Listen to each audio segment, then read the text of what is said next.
वंदे मातरम साथियों, आज हम चर्चा करेंगे राइट टू एजुकेशन की, जिसका अर्थ है शिक्षा का अधिकार। साथियों, सभी परिजन, सभी नागरिक चाहते हैं कि उनके बच्चों को अच्छे विद्यालय में शिक्षा प्राप्त हो। जो निर्धन लोग हैं वह भी चाहते हैं कि उनके बच्चों को भी एक अच्छे विद्यालय में, एक व्यवस्थित विद्यालय में शिक्षा प्राप्त हो सके। उसके लिए आरटीई का नियम बना है। आज हमारे बीच में, हमारे साथ में है डॉक्टर दिलीप झा, जो कि अपने विद्यालय के आरटीई के प्रभारी हैं और सीनियर लेक्चरर हैं। आज हम इनसे चर्चा करेंगे कि किसी व्यक्ति को आरटीई के तहत कैसे लाभ मिल सकता है। सर, आपका बहुत बहुत स्वागत है, वंदन है, अभिनंदन है। धन्यवाद। ये सर, मैं कुछ प्रश्न है मेरे, जो हमारे जो दर्शक हैं उनको ये हेल्प करेंगे कि उन्हें आरटीई में उनके बच्चों का एडमिशन किस तरह से हो सके। आरटीई अधिनियम क्या है सर?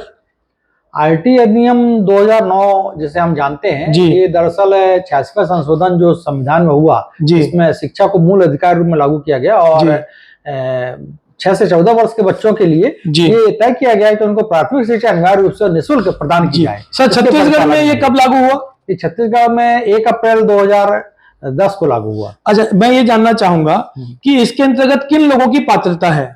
इसमें 4-5 कैटेगरी है जिसके अंतर्गत पात्र होते हैं। पहला है अलाभित समूह, जिसमें हम SC ST समूह को देख सकते हैं, जो उसके साथ होता है। दूसरा दुर्बल वर्ग है, जो निर्दिष्ट गरीबी सीमा रेखा के अंतर्गत वो है। दिव्यांग भी इसमें शामिल है। साथ ही HIV जो ग्रसित है वो भी इसमें शामिल है। जी। अच्छा सर, ये प्रवेश के लिए इसकी उम्र सीमा कितनी होती है? प्रवेश के लिए किसी भी स्कूल में जो प्रारंभिक क्लास होती है उसको माना जाता है।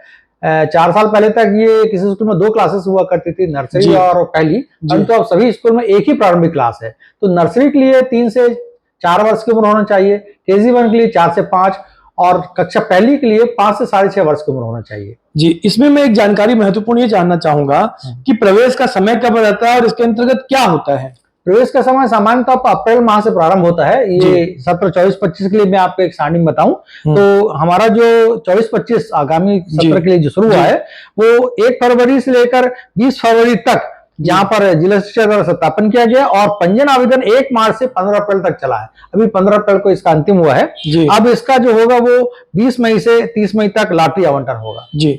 डॉक्टर साहब, पालक अपने बच्चों के लिए आवेदन किस तरह करें? इसमें आवेदन करने के लिए जो इसका चॉइस सेंटर्स में आरटीई का एक पोर्टल है, उस पोर्टल में हमको आवेदन करना है।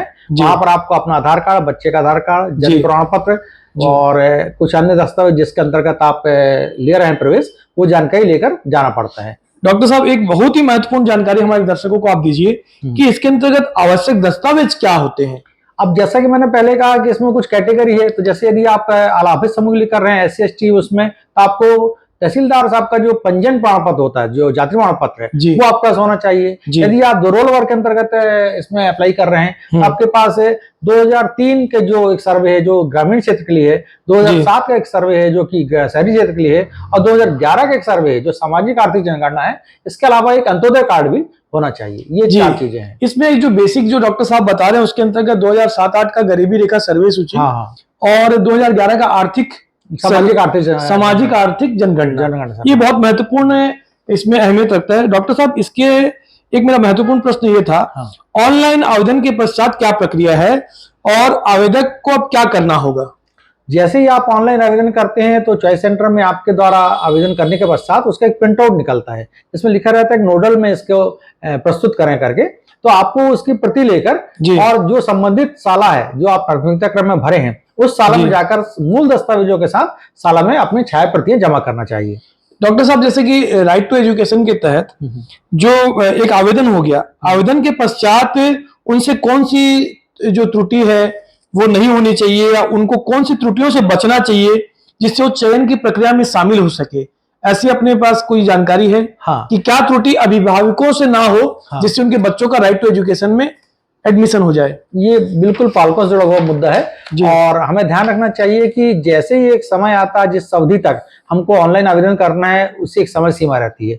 जिस दिन आप आवेदन करते हैं उसमें आपका मोबाइल नंबर, आधार कार्ड सब देना है। तो मोबाइल नंबर आपका हमेशा चालू रहना चाहिए, रिचार्ज होना चाहिए। अपना ही मोबाइल नंबर दीजिए या आप ऐसे पर्ची दीजिए जो मैसेज आए तो वो आपको बता सके। साथ ही साथ जिसको प्रिंट आउट निकलता है तो अक्सर पालक ये करते हैं कि उसको ऑनलाइन जो प्रोसेस किया गया उसको ही अंतिम मान लेते हैं और ये नहीं समझते कि उस कागजात को स्कूल में या नोडल शाला में जमा किया जाना है। तुरंत उसकी प्रति को लेकर नोडल शाला में जमा करना ही है। लॉटरी निकलने के पहले, लॉटरी होने के पहले आपका संपूर्ण दस्तावेज स्कूल में जमा होना चाहिए, तभी आपको लॉटरी में शामिल किया जाए। डॉक्टर साहब, ये चयन किस तरह से होता है इनका? जैसे ही सारे आवेदन जमा हो जाते हैं, निश्चित समय सीमा पूर्ण हो जाती है, उसके पश्चात नोडल के द्वारा सत्यापन किया जाता है। जो आवेदन हार्ड कॉपी में या लिखित रूप में पहुंच जाते हैं उन सभी की जांच की जाती है कि आप पात्रता शर्तों को पूर्ण करते हैं, सभी आवश्यक दस्तावेज जैसे जन्म प्रमाण पत्र हुआ, अन्य दस्तावेज लगे हैं कि नहीं लगे हैं, उनकी जांच की जाती है मूल दस्तावेज के साथ। इसके पश्चात समय सीमा रहती है, उस समय सीमा में लॉटरी का चयन होता है।